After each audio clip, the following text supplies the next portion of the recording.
Suygenlerinin söygüsini alem deymen.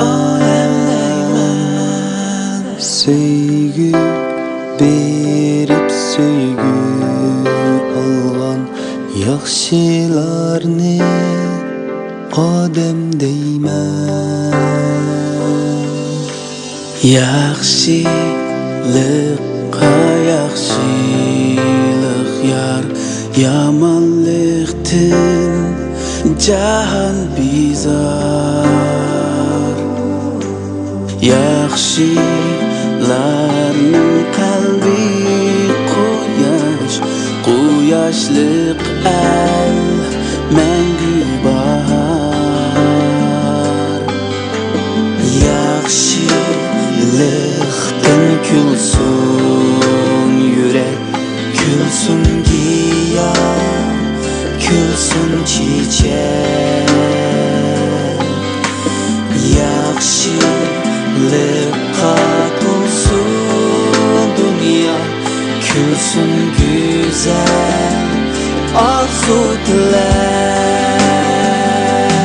Yaxşılarni söyleyeli biz, yaxşılarga kuyayli biz. Yaxşılarni söyleyeli biz, yaxşılarga kuyayli biz.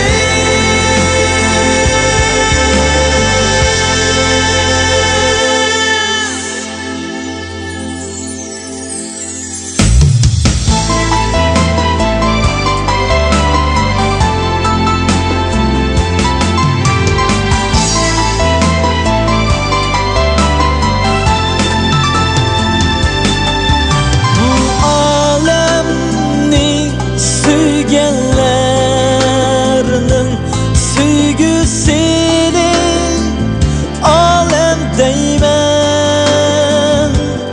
Söygü berip söygü algan yaxşılar